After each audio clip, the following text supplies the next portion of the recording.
السلام علیکم اسٹوڈنٹس، آپ کے ٹیچر سمینہ اشرف آپ سے مخاطب ہے۔ آج ہم پڑھیں گے اسیسمنٹ ان کلینکل سائیکالوجی یعنی معالجاتی نفسیات میں جائزہ۔ Assessment is the process of gaining complete information about client and clients problems, یعنی اپنے موکل یا مریض یا وہ شخص جو معالجاتی ماہر نفسیات کے پاس اپنے کسی مسئلے کے حل کے لیے آیا ہے، اس شخص کے بارے میں اور اس کے مسئلے کے بارے میں مکمل معلومات حاصل کرنا، یہ ہے جائزہ۔ ہم یوں بھی کہہ سکتے ہیں کہ it is the process of evaluating someone in order to figure out what is wrong, یعنی کسی شخص کو ایویلویٹ کیا جائے، اس کی جانچ یا پیمائش کی جائے یہ جاننے کے لیے کہ اس کا مسئلہ کیا ہے۔ یہاں میں یہ بھی بتاتی چلوں کہ جائزے کے مقاصد کیا ہوتے ہیں، ہم کیوں مکمل انفارمیشن لینا چاہتے ہیں اپنے کلائنٹ کے بارے میں؟ اس لیے کہ اس کی پرابلم کو ڈائگنوز کیا جا سکے، اس کے بعد سائیکو تھراپی پلان کی جا سکے اور سائیکو تھراپی کنڈکٹ کی جا سکے، یعنی مسئلے کی تشخیص کی جا سکے اور نفسیاتی علاج کلائنٹ کا کیا جا سکے۔ اس کے علاوہ جائزے کا ایک مقصد یہ بھی ہوتا ہے کہ جب کسی کلائنٹ کی سائیکو تھراپی یعنی نفسیاتی علاج یا کاؤنسلنگ یا مشاورت کی جا رہی ہو یا کی جا چکی ہو، تو کچھ عرصے کے بعد یہ دیکھنے کے لیے کہ اس کلائنٹ میں اس کے مسائل کس حد تک کم ہوئے ہیں، اس کلائنٹ کے بیہیویئر میں کتنی امپروومنٹ آئی ہے، تو یہ دیکھنے کے لیے بھی جائزہ لیا جاتا ہے۔ یعنی جائزہ یا اسیسمنٹ صرف نفسیاتی علاج سے پہلے نہیں لیا جاتا بلکہ نفسیاتی علاج کے دوران بھی لیا جاتا ہے اور اس کے بعد بھی لیا جا سکتا ہے۔ اب ہم یہ دیکھتے ہیں کہ کلینکل سائیکالوجی میں اسیسمنٹ کے بنیادی طریقے کون کون سے ہیں۔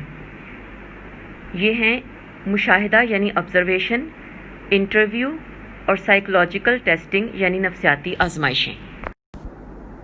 اسٹوڈنٹس یہ بات یاد رکھیے کہ جائزہ یا اسیسمنٹ صرف ٹیسٹوں پر مشتمل نہیں ہے، ٹیسٹ تو صرف جائزے کا ایک حصہ ہیں۔ جائزے کے طریقے میں آبزرویشن، انٹرویو اور نفسیاتی ٹیسٹ وغیرہ سب شامل ہیں۔ سب سے پہلے ہم ڈسکس کریں گے آبزرویشن یعنی مشاہدے کو۔ کلائنٹ کا مشاہدہ ایک کلینکل سائیکالوجسٹ کے لیے بہت زیادہ امپورٹنٹ اور اہم ہوتا ہے۔ کلینکل سائیکالوجسٹ صرف اپنے پیشنٹ کا ٹیسٹ نہیں، اس کے صرف سائیکولوجیکل ٹیسٹ نہیں لیتا اور صرف اس کا انٹرویو نہیں کرتا، بلکہ وہ اس دوران مسلسل اس کی تمام تر حرکات و سکنات، اس کے ایکشنز، اس کے ایکسپریشنز، اس کے چہرے کے تاثرات وغیرہ کو نوٹ کر رہا ہوتا ہے۔ اور مشاہدے کے ذریعے بہت ساری ایسی امپورٹنٹ معلومات حاصل ہوتی ہیں جو بعض اوقات کلائنٹ اپنے منہ سے بھی بیان نہیں کر سکتا۔ مثلاً اگر کلائنٹ بظاہر مسکرا رہا ہے یا وہ یہ کہتا ہے کہ میں بالکل ٹھیک ہوں، لیکن وہ اپنے ہاتھوں سے، اپنی آنکھوں سے، اپنے جسمانی حرکات سے تشویش یا انگزائٹی یا پریشانی کا اظہار کر رہا ہے، مثلاً وہ بار بار ہاتھوں کو مل رہا ہے یا اپنے بالوں یا کپڑوں کو کھینچ رہا ہے یا وہ ٹانگیں ہلا رہا ہے، تو اس کا مطلب ہے کہ وہ کسی اندرونی کشمکش یا پریشانی کا شکار ہے۔ اسی طرح ایک کلائنٹ اگر اس کے چہرے پر بہت زیادہ دکھ اور غم کے آثار ہیں، وہ بہت آہستہ آہستہ بولتا ہے اور وہ بغیر وجہ کے اس کی آنکھوں میں آنسو آ جاتے ہیں، تو یہ ایک بڑی امپورٹنٹ آبزرویشن ہے اور کلینکل سائیکالوجسٹ اس سے یہ اخذ کر سکتا ہے کہ غالباً اس کلائنٹ کے اندر ڈپریشن کی سمٹمز موجود ہیں اور وہ پھر اس خطوط پر اس کے اندر ڈپریشن کا جائزہ لینے کی کوشش کر سکتا ہے۔ اسی طرح ایک کلائنٹ کا حلیہ، اس کی گرومنگ، مثلاً آپ دیکھتے ہیں کہ اس نے پھٹے پرانے یا بہت خراب کپڑے پہنے ہوئے ہیں لیکن مالی لحاظ سے وہ ٹھیک ٹھاک ہے، اس نے اپنے بالوں میں کنگھی نہیں کی ہوئی یا وہ اپنی ظاہری حلیے اور صفائی ستھرائی سے بالکل بے پرواہ ہے، تو اس کا ایک خاص مطلب ہو سکتا ہے۔ آبزرویشن کو ہم محض سمجھنے کی خاطر علیحدہ ڈسکس کر رہے ہیں، لیکن آبزرویشن یا مشاہدہ انٹرویو اور سائیکولوجیکل ٹیسٹنگ سے علیحدہ نہیں ہے۔ عموماً جب انٹرویو لیا جاتا ہے اور سائیکولوجیکل ٹیسٹنگ کی جاتی ہے تو ساتھ ہی مشاہدہ بھی کیا جاتا ہے۔ آبزرویشن اور مشاہدہ فیملی تھراپی اور میریٹل تھیراپی میں بہت زیادہ امپورٹنٹ ہوتا ہے.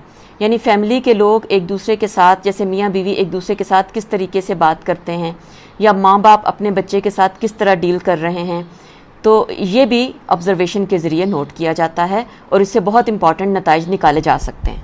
اب ہم ڈسکس کرتے ہیں اسیسمنٹ کا اگلا طریقہ، اور وہ ہے انٹرویو.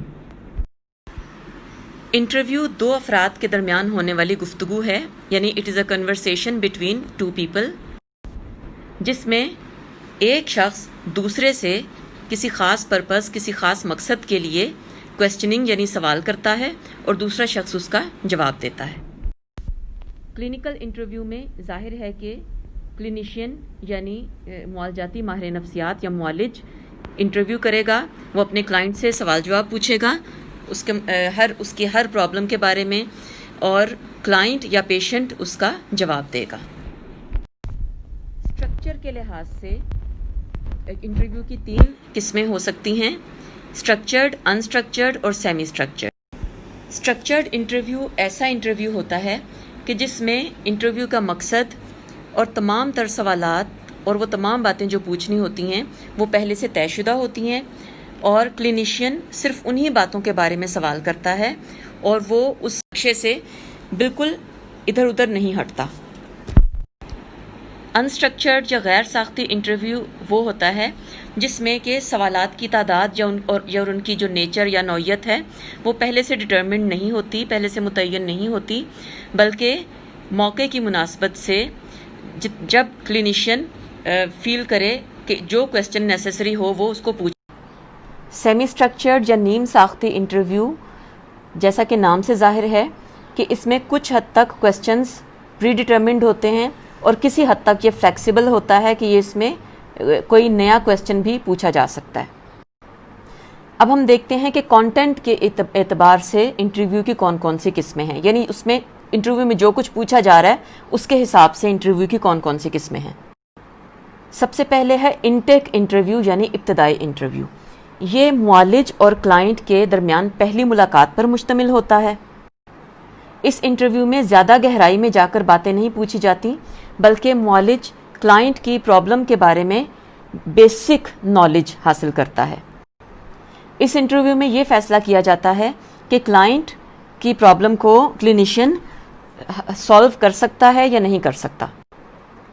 اگر کلینیشین یعنی کلینیکل سائیکالوجسٹ یہ محسوس کرے کہ اس کلائنٹ کے ساتھ ایسی پرابلم ہے جس کو میں حل نہیں کر سکتا، تو وہ اس کو کسی اور ایکسپرٹ، کسی ڈاکٹر یا کسی اور سائیکائٹرسٹ یا کسی اور کلینیکل سائیکالوجسٹ کا پتہ بتا دیتا ہے.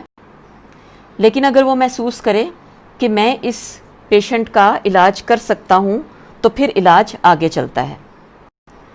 انٹیک انٹرویو میں کلینیکل سائیکالوجسٹ اپنے کلائنٹ کا اعتماد حاصل کرتا ہے اور اس کو یہ بتاتا ہے کہ میں خلوص کے ساتھ تمہارا ہمدرد ہوں، اس کے ساتھ اپنی سنسیریٹی، اپنی سمپتھی کا اظہار کرتا ہے اور اس کو یہ یقین دلاتا ہے کہ میں تمہاری مدد کرنا چاہتا ہوں.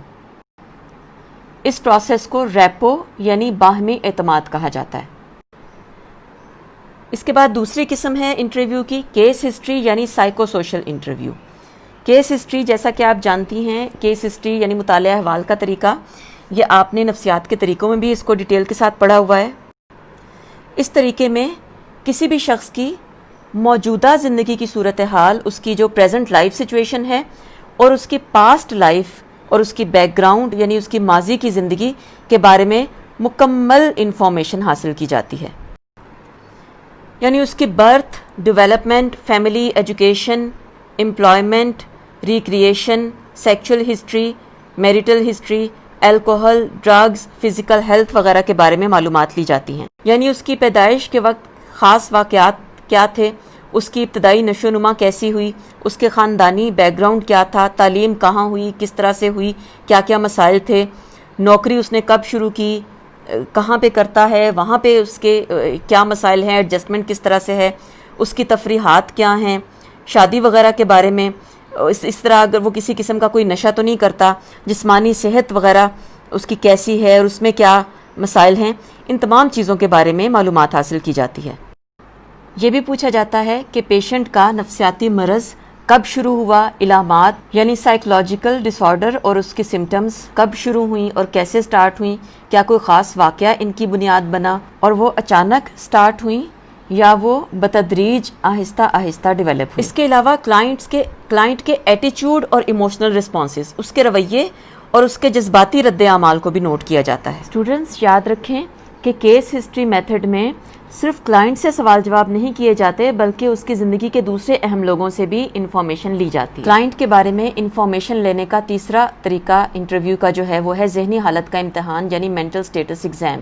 یہ اسٹرکچرڈ انٹرویو کی ٹائپ ہے۔ اس میں کلائنٹ کی کرنٹ کنڈیشن یعنی جو اس کی موجودہ صورتحال ہے، جس میں اس کا بیہیویئر، تھنکنگ یعنی کردار اور سوچ وغیرہ کو نوٹ کیا جاتا ہے۔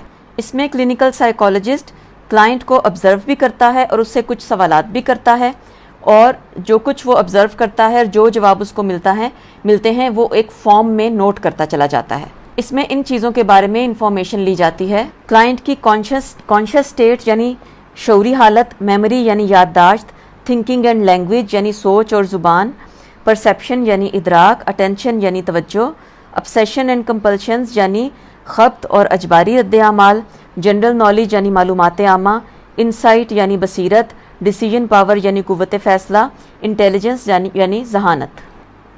آج ہم نے کلینک میں کلائنٹ کے جائزے کے لیے 2 طریقے ڈسکس کیے ہیں، آبزرویشن یعنی مشاہدہ اور انٹرویو۔ تیسرا طریقہ یعنی نفسیاتی آزمائشوں یعنی سائیکولوجیکل ٹیسٹوں کا استعمال، یہ ہم انشاءاللہ کل کریں گے۔